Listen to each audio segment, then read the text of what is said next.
Hello students, I am Rinki, your maths teacher. Today I am going to discuss basics of geometry. So our first topic is what is a point? Point क्या होता है बेटा? A point is a basic unit of geometry. It is used to define an exact location. देखो जो भी लिख रखा है इसमें, ये पॉइंट होता है. हमने कहीं पे भी पॉइंट हमें शो नहीं होता ना. पॉइंट की कोई लेंथ होती है, क्या लेंथ मेजर कर सकते हो? लेंथ, ब्रेड्थ, हाइट, इसका कुछ नहीं होता, कोई भी डायमेंशन नहीं होता पॉइंट का. ये पॉइंट है आपका. ठीक है, देखो ये दिया हुआ इन्होंने P, R, T, ये सब क्या हमारे पॉइंट्स हैं. और एक और बात, पॉइंट को हमेशा हम क्या करते हैं, कैपिटल लेटर से डिनोट करते हैं. हम ऐसे नहीं लिखते, हम कैपिटल P लिखेंगे. पॉइंट को हम लोग हमेशा क्या करेंगे, कैपिटल लेटर से रिप्रेजेंट करेंगे. ओके, तो पॉइंट क्या है, जिसके पास लेंथ, ब्रेड्थ, हाइट कुछ भी ना हो, कोई भी डायमेंशन ना हो. A point has no dimension. Point के पास क्या है, कोई डायमेंशन नहीं होता. And it is used to define an exact location. Exact location जैसे ये है, मैंने कह दिया यहाँ पे है, तो क्या है, ये किसी एग्जैक्ट लोकेशन को बता रहा है ना. और एक और बात ध्यान रखनी है कि पॉइंट हमेशा क्या होते हैं, कैपिटल लेटर से हम लोग पॉइंट को डिनोट करते हैं. नेक्स्ट है बेटा लाइन, रे, लाइन सेगमेंट. इन तीनों में ना बहुत सारे बच्चे कंफ्यूज होते हैं. लाइन को रे बना देते हैं, रे को लाइन सेगमेंट बना देते हैं. तो क्योंकि हम लोग ना हमेशा बोलते हैं कि 5 सेंटीमीटर की लाइन लगा दो, बोलते हैं ना हम लोग 6 सेंटीमीटर की लाइन ड्रॉ करो, तो वो लाइन नहीं होती, वो लाइन सेगमेंट होता है. देखिए तीनों में देखो, फर्स्ट ऑफ ऑल जो लाइन है उसके दोनों तरफ एरो होता है. इसका मीनिंग क्या है कि लाइन को हम इधर भी एक्सटेंड कर सकते हैं, इधर भी एक्सटेंड कर सकते हैं. A line extend in both directions. की लाइन को क्या है, हम दोनों की दो डायरेक्शन में क्या है, एक्सटेंड कर सकते हैं. इधर भी बढ़ा सकते हैं, इधर भी. रे के सिर्फ एक साइड क्या है, एरो लगा हुआ है, तो रे को हम क्या बोलेंगे, अ रे begins at a point and extend only in one direction. जो रे है वो किसी एक पर्टिकुलर पॉइंट से शुरू होती है और उसको हम दूसरी डायरेक्शन में कहीं तक भी एक्सटेंड कर सकते हैं. नेक्स्ट है line segment. A line segment is a part of line. कोई बड़ी लाइन है, उसका कोई छोटा पार्ट, कोई इतना पार्ट, इतना पार्ट, कोई भी है, वो क्या होता है, हमारा लाइन सेगमेंट होता है. इसके किसी भी साइड एरो नहीं होता, मीन्स इसके 2 एंड पॉइंट होते हैं. ये इधर भी नहीं बढ़ सकती, ये इधर भी नहीं बढ़ सकती. जितने सेंटीमीटर की लाइन सेगमेंट हमने ड्रॉ करने के लिए बोल दी, वो उतने की ही रहेगी. तो बेटे हमें क्या है, लाइन को क्या है, बोथ डायरेक्शन में एक्सटेंड होती है. रे वन डायरेक्शन में होती है और लाइन सेगमेंट किसी भी डायरेक्शन में एक्सटेंड नहीं होती. It has no definite length. जब ये एक्सटेंड ही हमें पता ही नहीं है कि कहाँ तक जा रही है.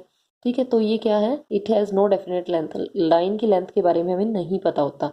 ऐसे ही हमें रे की लेंथ के बारे में नहीं पता. अब सन रेज है, सन से शुरू हो रही है, कहाँ तक जा रही है हमें क्या पता. हमारी लाइट होती है, हमारी लाइट से रे स्टार्ट होती है, वो कहाँ तक जा रही है पता नहीं. तो it has no definite length. It has a definite length. जब हमने लाइन सेगमेंट को लाइन का एक पार्ट बोल दिया, तो इसका मतलब क्या है, लाइन सेगमेंट के पास एक डेफिनेट लेंथ है. 5 सेंटीमीटर, 100 सेंटीमीटर, 10 सेंटीमीटर, कितना भी है, लाइन के पास क्या है, लाइन सेगमेंट के पास क्या है, लेंथ है. It has no end point. इसके दोनों साइड एरो लगे हैं ना, इसका मतलब जो हमारी लाइन है उसके पास कोई भी एंड पॉइंट नहीं होता. रे, रे के एक साइड एरो है, एक साइड डॉट है. Ray has one end point end line segment has 2 end point. One is this end one is this. यहाँ no end point, one end point, 2 end point. अब देखो रिप्रेजेंट कैसे करते हैं. जब हम लाइन को लिखते हैं तो इसके इस तरफ भी एरो, इस तरफ भी एरो. हम रे को लिखते हैं एक तरफ डॉट और दूसरी तरफ हम एरो लगाते हैं. और जब हम लाइन सेगमेंट को लिखते हैं तो हम ऐसे दोनों तरफ डॉट लगाते हैं. वो ही इन्होंने रिप्रेजेंटेशन बताई है. ऐसे ABCDQR कुछ भी आप लोग इनको नेम भी दे सकते हो. ठीक है, तो ये था हमारा line, line segment, sorry line, ray and line segment. Next है टाइप ऑफ लाइंस. देखिए फर्स्ट है parallel lines. These lines do not meet even when extended infinitely. इन लाइंस को बेटे हम कहीं तक भी एक्सटेंड करते रहें, इनके बीच की जो डिस्टेंस है ना, वो हमेशा क्या रहती है, सेम रहती है. ये कहीं पे भी क्या है, मीट नहीं करेंगी. क्या होती है ये, पैरेलल लाइंस. नेक्स्ट है इंटरसेक्टिंग लाइन. इंटरसेक्टिंग लाइन क्या है, किसी एक पॉइंट पे कट करती है एक दूसरे को. These lines are formed when two lines cross each other at a point. जब दो लाइन ऐसे एक दूसरे को किसी एक पॉइंट पे क्रॉस करती है, मीन्स कट करती हैं, मिलती हैं, मीट करती हैं, तब वो क्या होती हैं, इंटरसेक्टिंग लाइंस. नेक्स्ट है परपेंडिकुलर. ये भी क्या है तो देखो इंटरसेक्टिंग लाइन ही, एक ये जा रही है, एक ये जा रही है, इस पॉइंट पे मिल रही है. लेकिन यहाँ पे क्या डिफरेंस है, these lines are formed when intersecting line form 90 degree angle at the point of intersection. जब जिस पॉइंट पे दोनों लाइनें मिलती हैं वहां पे 90 डिग्री का एंगल बनता है। देखो ये और ये, जब 90 डिग्री का एंगल बनता है तब उनको हम बोलते हैं परपेंडिकुलर लाइंस। और जो ये सिंबल है ना, ये ऐसे और ऐसे, ये हमारा 90 डिग्री का सिंबल होता है। ठीक है, नेक्स्ट टॉपिक है बेटा हमारा एंगल्स। देखो एंगल्स क्या है, टू रेज और line segment with a common fixed point form a angle. जब ऐसे दो लाइंस या दो रेज हमारी किसी एक कॉमन पॉइंट पे आके मिलती हैं, देखो ऐसे, तब हमारा क्या है, तब हमारा एंगल बनता है। ये होता है हम लोगों का एंगल। ये एक लाइन या एक रे ये थी और एक ये थी, ये दोनों इस पॉइंट पे मिली हैं, यहाँ पे हमारा क्या बना है, एंगल बना है। The common point of two rays और two line is known as a vertex. और इस कॉमन पॉइंट को हम लोग, जहाँ पे एंगल फॉर्म होता है, उसको हम लोग क्या बोलते हैं, वर्टेक्स बोलते हैं। नेक्स्ट है नेमिंग ऑफ एंगल। हम एंगल को नेम कैसे देते हैं। देखो एक रे ये थी और एक ये थी, इस पॉइंट पे मीट करी है और ये बेटे हम लोगों का एंगल बना है। तो हम क्या करते हैं, जिस पॉइंट पे एंगल बनता है उस पॉइंट को हम बीच में रखते हैं, ए ओ बी। ये हमारा क्या हो गया, एंगल का नाम हो गया। या आप लोग क्या कर सकते हो, बी ओ ए। ये देखो ए ओ बी और बी ओ ए, हम इनको क्या है, नाम दे सकते हैं। और एक बात और, देखो ऐसे करके एंगल बनता है और वो ही एंगल का साइन है। हमें क्या लिखना है, या तो हम लिखेंगे एंगल ए ओ बी, और या फिर हम ए ओ बी के आगे ये वाला साइन लगाएंगे। ऐसे हम एंगल को क्या करते हैं, रिप्रेजेंट करते हैं।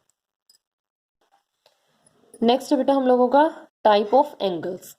फर्स्ट इज, हम इनकी मेजरमेंट के हिसाब से, वैल्यू के हिसाब से हम एंगल को क्या है, अलग अलग पार्ट्स में डिवाइड करते हैं। फर्स्ट है एक्यूट एंगल।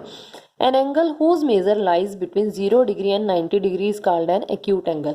जो एंगल की वैल्यू हमारी 0 और 90 डिग्री के बीच में आती है उसको हम क्या बोलते हैं, एक्यूट एंगल बोलते हैं।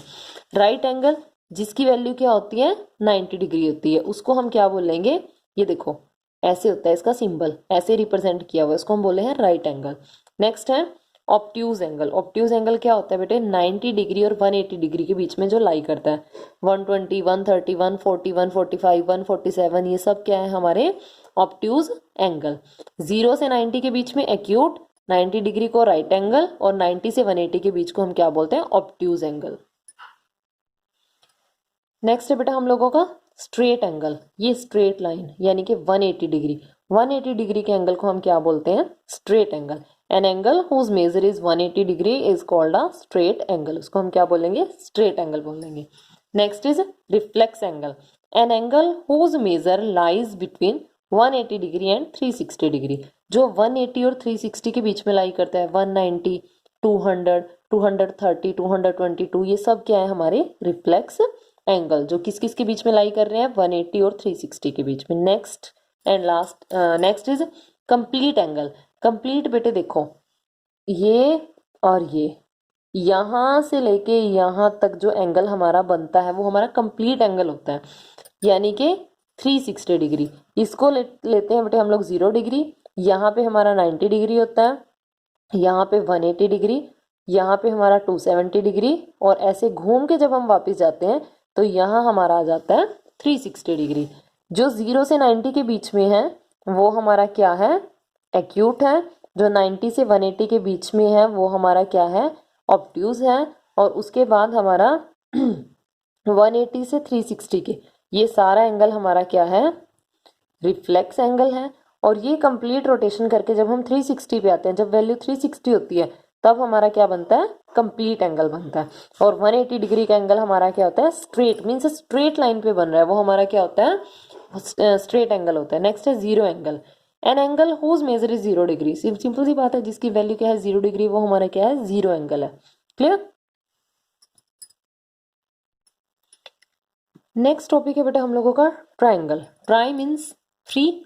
अ triangle is a closed figure bounded by the 3 line segment. जो ट्राइंगल है हमारी वो क्या है, एक क्लोज्ड फिगर है, और कितनी लाइन से बाउंडेड है, 3 लाइन सेगमेंट से बाउंडेड है वो। A triangle has 3 sides, 3 vertices and 3 angle. देखो 3 साइड, 1 2 3, 3 एंगल 1 2 3, 3 वर्टिसेस 1 2 3। वर्टेक्स होते हैं एक पॉइंट, और वर्टिसेस क्या होता है, उसका प्लूरल बन जाता है। जब हम एक पॉइंट की बात करते हैं उसको हम वर्टेक्स बोलते हैं।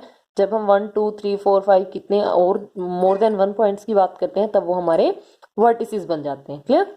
नेक्स्ट है triangle can be classified either based on the side और एंगल। ट्राइंगल को हम दो पार्ट में डिवाइड करते हैं, एक तो उसकी साइड्स के बेस पे और एक उसके एंगल्स के बेस पे। साइड के बेस पे भी वो 3 टाइप की है। फर्स्ट है बेटे हमारा स्केलन ट्राइंगल। स्केलन ट्राइंगल क्या होती है, जिसकी तीनों की 3 साइड्स क्या है, डिफरेंट डिफरेंट होती हैं। If all the side of a triangle are unequal, means वो बराबर नहीं है, it is called a scalene triangle. उसको हम क्या बोलेंगे, स्केलन ट्राइंगल। देखो सब अलग अलग है ना, और ट्राइंगल को रिप्रेजेंट करते हैं हम इस साइन से। देखो इन ट्राइंगल ए बी सी, हम सिर्फ ए बी सी नहीं लिखेंगे, हम साथ में साइन भी लगाएंगे। In triangle A B C, side A B is not equal to B C is not equal to C A. Next है isosceles triangle. If any 2 side of a triangle are equal, जब किसी triangle की 2 sides equal हो जाती हैं तब हम उसको क्या बोलते हैं, आइसोसेल्स ट्राइंगल बोलते हैं। ये ट्राइंगल है बेटे, देखो इसकी यहाँ 2 कट लग रहे हैं, यहाँ भी 2 कट लग रहे हैं, यहाँ 1 कट लग रहा है। इसका मतलब जहां जहां पे भी 2 कट लग रहे हैं ना, जहां जहां पे सेम कट लगते हैं वो क्या होती हैं, आपस में इक्वल होती हैं। इधर भी 2 है, इधर भी 2 है, मीन्स ए बी और ए सी क्या है, इक्वल है। जिसकी सभी साइड डिफरेंट है वो क्या है, स्केलन है। जिसकी 2 साइड इक्वल है वो क्या है, आइसोसेल्स है।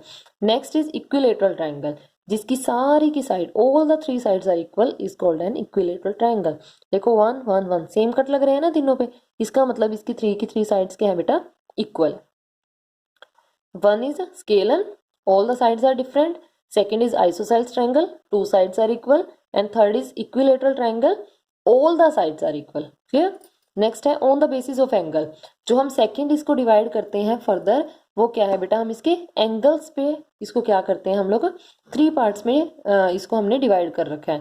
First is acute angle triangle. Acute angle हमारा कौन था, 0 से 90 के बीच में था। A triangle that has all the angles as acute angle is called an acute angle triangle। जिस ट्राइंगल के जो है सारे के सारे एंगल, सिर्फ एक एंगल नहीं, ऑल द 3 एंगल्स क्या हैं, एक्यूट एंगल होते हैं, उसको हम क्या बोलते हैं, एक्यूट एंगल ट्राइंगल बोलते हैं। नेक्स्ट है बेटा हमारा right angle triangle. Right angle triangle का सिर्फ एक एंगल क्या है हमारा, 90 डिग्री का होना जरूरी है। ये देखो यहाँ पे क्या दिखा रखा है इन्होंने, किया 90 डिग्री का एंगल है। A triangle that has only 1 right angle is called a right angle triangle. जिसका एक भी एंगल 90 डिग्री का होगा, जिस ट्राइंगल में ये वाला साइन लगा होगा, आपको क्या कहना है कि वो क्या है, हमारी राइट एंगल ट्राइंगल है। Next obtuse angle triangle. A triangle that has an obtuse angle is called, obtuse क्या है बेटा, 90 डिग्री से ग्रेटर और 180 डिग्री से लेस। कोई भी एक एंगल अगर ऑब्ट्यूज हो जाता है तो उस ट्राइंगल को हम क्या बोलते हैं, ऑब्ट्यूज एंगल ट्राइंगल। अब ये वाला एंगल क्या है, इसका ग्रेटर 1 1 10 है ना, तो इसलिए ये क्या होगी हमारी ऑब्ट्यूज एंगल ट्राइंगल। तो क्या था हमारा, एंगल के बेसिस पे 1 is acute, second is right and third is obtuse. Next है प्रॉपर्टीज ऑफ ट्राइंगल। जो हमारे ट्राइंगल हैं उसकी कुछ प्रॉपर्टीज हैं जो हम डिस्कस करेंगे यहाँ पे। फर्स्ट प्रॉपर्टी जो आपको ध्यान रखनी है, हर एक क्लास में आपके काम आएगी, the sum of 3 angles of a triangle is always 80 degree.